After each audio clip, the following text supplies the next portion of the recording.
सबको मिसकंसेप्शन ये रहता है कि पैसा सिर्फ स्टॉक मार्केट में बनता है। डायरेक्ट इन्वेस्टिंग से ही होता है, ना कि म्यूचुअल फंड से।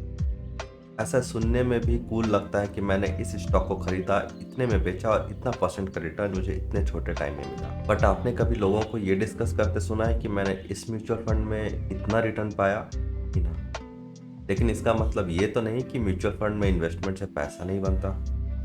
ऊपर से most of the working class जो 9 to 5 जॉब जाते हैं या फिर कुछ बिजनेस करते हैं, उनके पास टाइम नहीं होता कि किसी भी इंडिविजुअल स्टॉक को सेलेक्ट करें और उसके बाद रेगुलरली उन कंपनीज को फॉलो करें और ये सब करें एंड देन इन्वेस्टमेंट करें। इन्वेस्टमेंट के बाद फिर से फॉलो अप करें।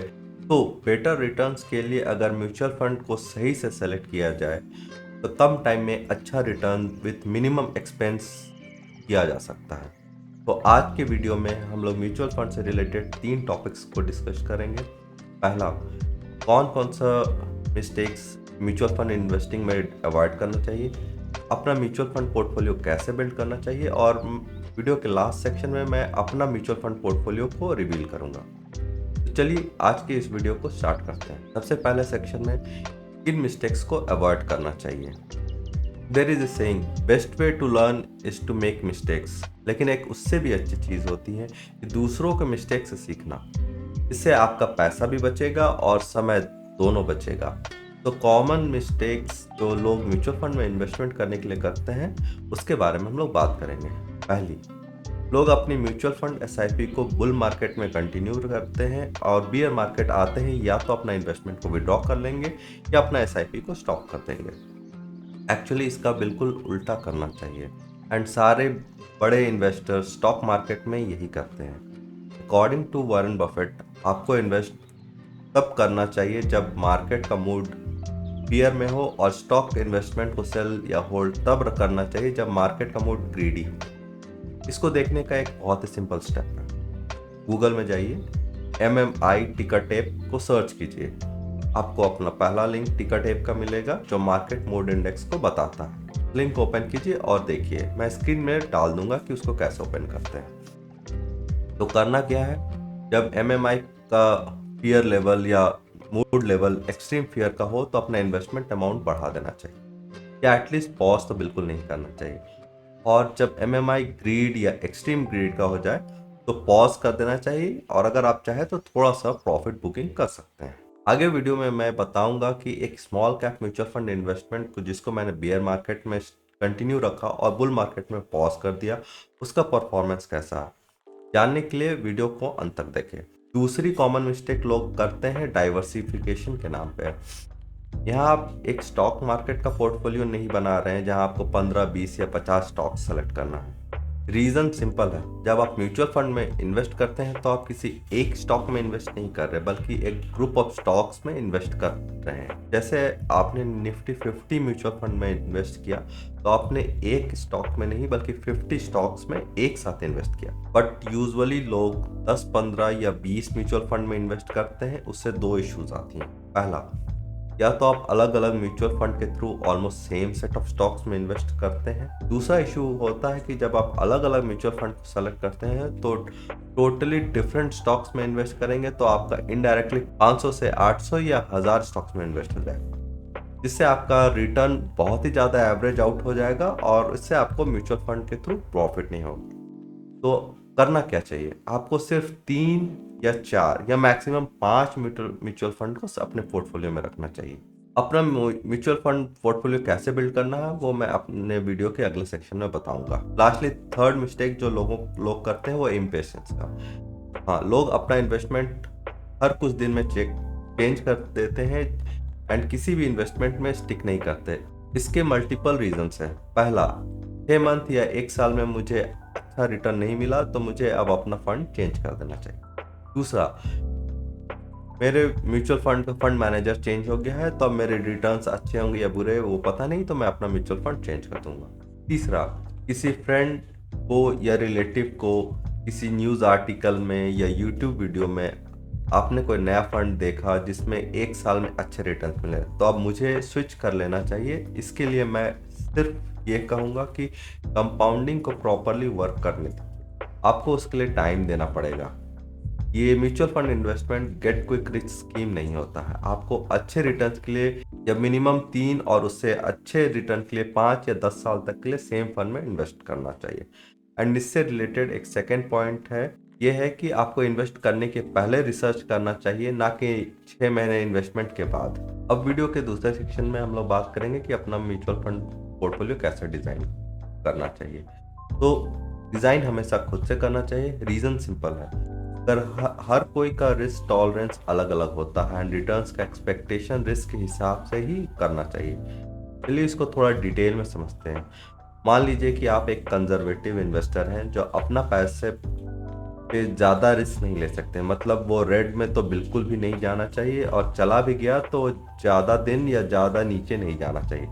बट आप चाहते हैं कि आपका एनुअल रिटर्न 15 या 20% का रहे, तो ये बिल्कुल भी पॉसिबल नहीं है। अगर कोई ये स्टोरी बताकर आपको कुछ बेच रहा है तो बिल्कुल झूठ बोल रहा है। अगर आपको ऐसा रिटर्न चाहिए तो आपका रिस्क टेकिंग कैपेसिटी भी ज़्यादा होना चाहिए।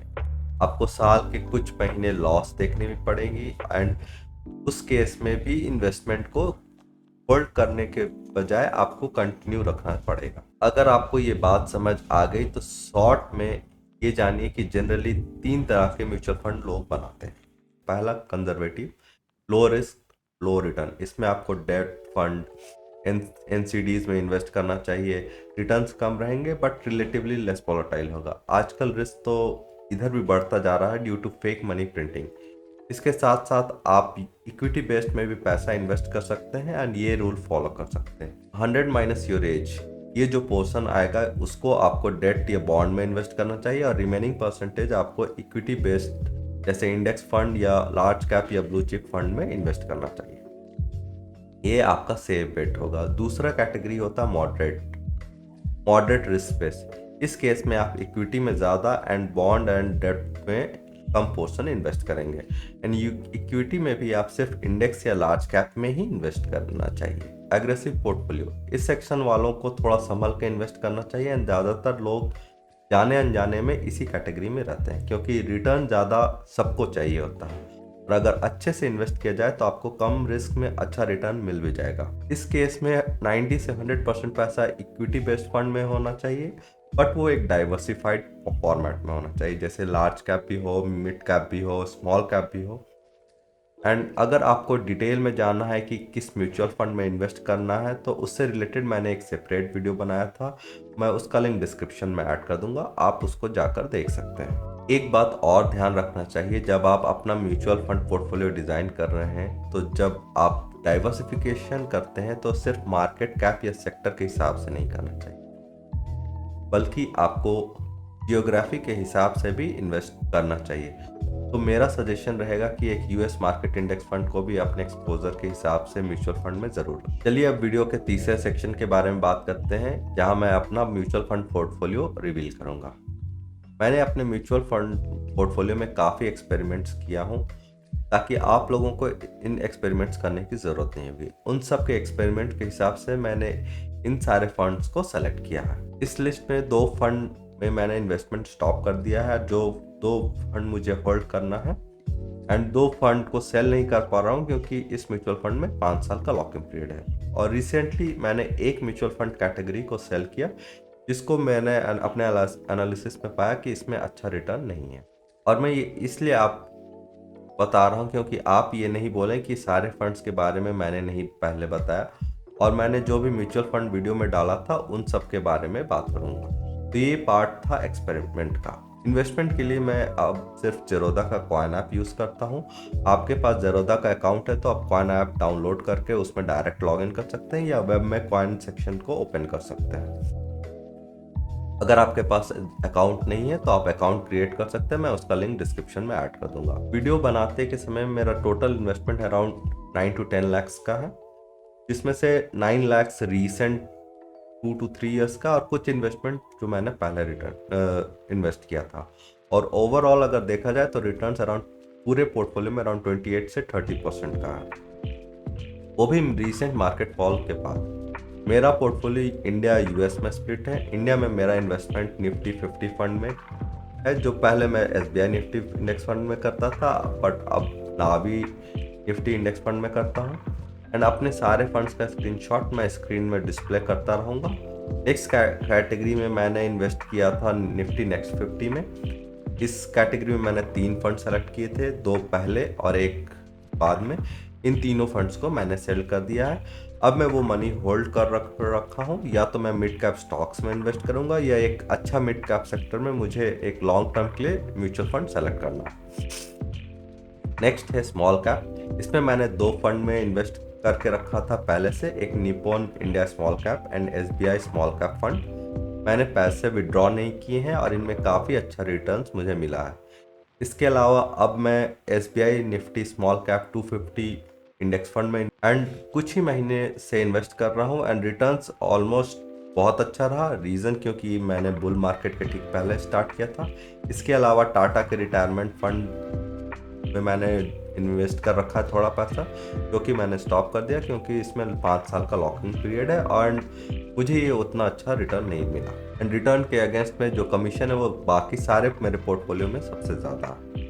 ये तो हुआ इंडिया का। अब यूएस मार्केट के बारे में बात करते हैं। तो यूएस मार्केट में मैंने पहला फंड सेलेक्ट किया है Mirae asset NYSE FANG plus ETF, जो एक फंड ऑफ फंड है। ये फंड मेरे ग्रोथ पोर्टफोलियो का है एंड टेक एक्सपोजर का बड़ा हिस्सा है। इसके अलावा मैंने नैस्डैक 100 फंड ऑफ फंड में भी इन्वेस्ट कर रखा हूँ। ये दोनों फंड में मुझे अच्छा रिटर्न मिला है और एक एक्स्ट्रा सेफ बेट के लिए मैंने एक US total stock market fund में इन्वेस्ट किया है। ये एक बहुत ही लॉन्ग टर्म बेट है, रिटर्न इसमें कम रहेगा और क्योंकि ये एक्स्ट्रा डाइवर्सिफाइड है। ये रहा मेरा अपना म्यूचुअल फंड पोर्टफोलियो। इसके अलावा मैंने अपने लर्निंग्स एंड मिस्टेक के बारे में बातें की एंड आपको म्यूचुअल फंड पोर्टफोलियो कैसे बिल्ड करते हैं इसके बारे में बताया। अगर ये वीडियो अच्छा लगा प्लीज़ लाइक एंड शेयर करें एंड इस तरह के और वीडियोस के लिए चैनल को जरूर सब्सक्राइब करें। वीडियो को एंड तक देखने के लिए थैंक यू।